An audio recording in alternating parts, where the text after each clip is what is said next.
हिमाचल प्रदेश में 3 विधानसभा में हुए उपचुनावों में कांग्रेस ने जीत दर्ज की है और सोमवार को तीनों नवनिर्वाचित विधायकों को विधानसभा अध्यक्ष विपिन परमार ने अपने चैम्बर में पद और गोपनीयता की शपथ दिलवाई। जुगल कोटखाई से रोहित ठाकुर, अर्की से संजय अवस्थी और फतेहपुर से सुजान सिंह पठानिया के पुत्र भवानी पठानिया विधायक बने हैं। संग्रह से विजय आजाद की रिपोर्ट। ये तो ट्रेलर था, पिक्चर अभी बाकी है। वो जो है 2022 में पिक्चर भी आ जाएगी, वो भी बहुत दूर नहीं है। तो उसका मुख्यमंत्री जी भी इंतज़ार करें, हम भी करेंगे। हिमाचल प्रदेश विधानसभा में 3 नए सदस्यों का प्रवेश हुआ और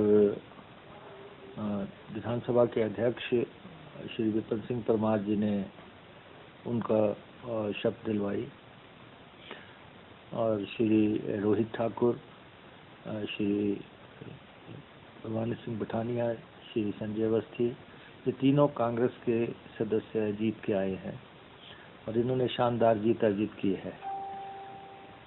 रोहित जी तो पहले भी 2 दफ़ा इस सदन के सदस्य रहे हैं,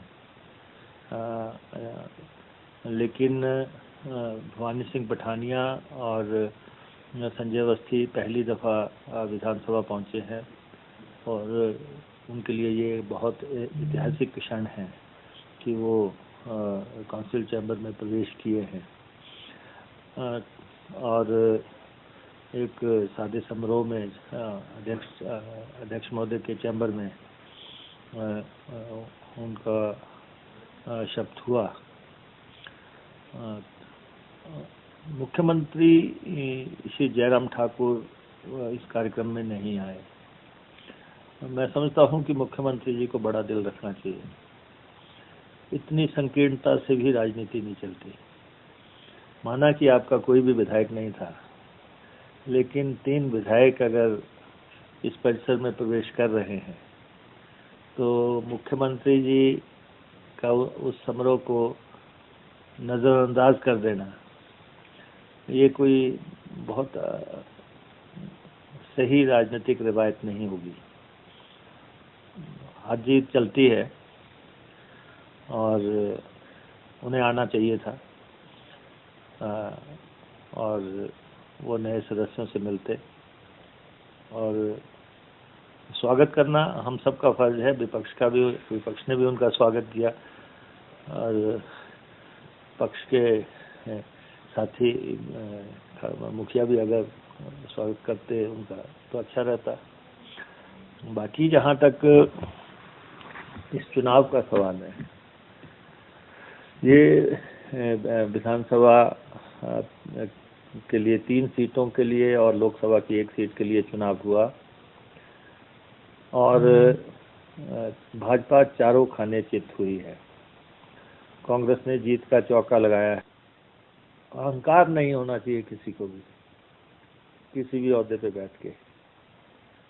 और 4 सीटें हमने तो पहले कहा था, चारों खाने चित होने जा रही है भारतीय जनता पार्टी।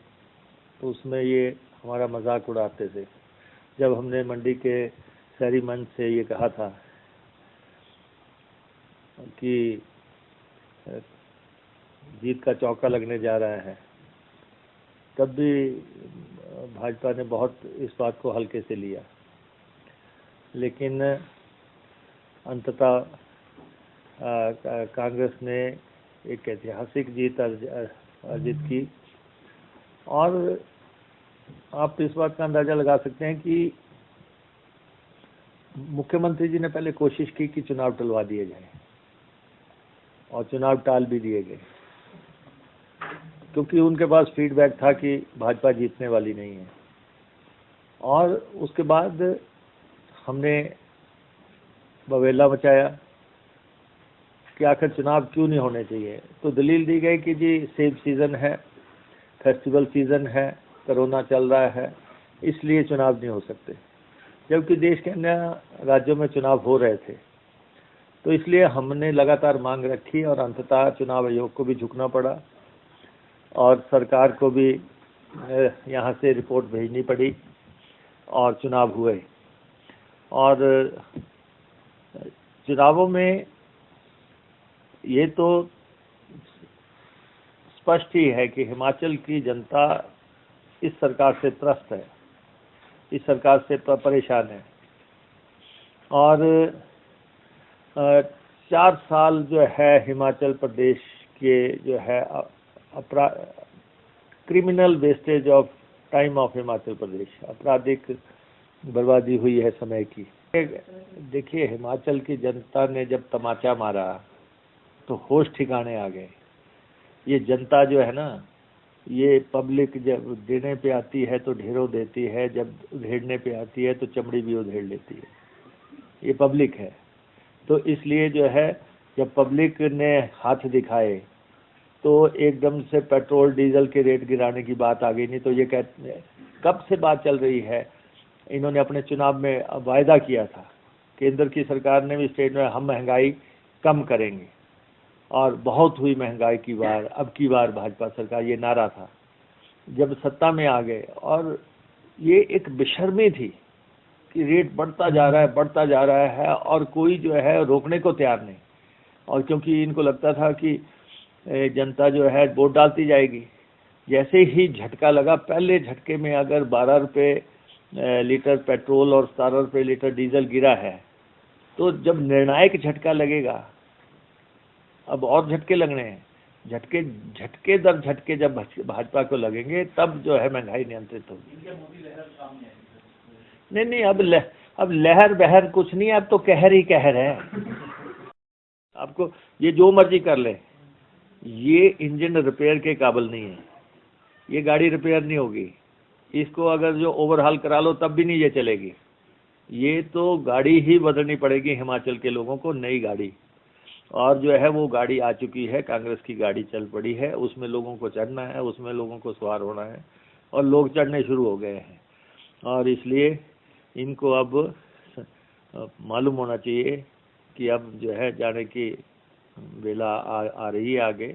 और बाकी जो ये डराने धमकाने का काम करते हैं, हमें बार बार मुकेश अग्निहोत्री को धमकी देते हैं, तो इनको मैं ये कहना चाहता हूँ कि मुद्दई लाख बुरा चाहे, क्या होता है, होता वही है जो मंजूर खुदा होता है। इसलिए ऐसी सोच अपने मन में ना रखें।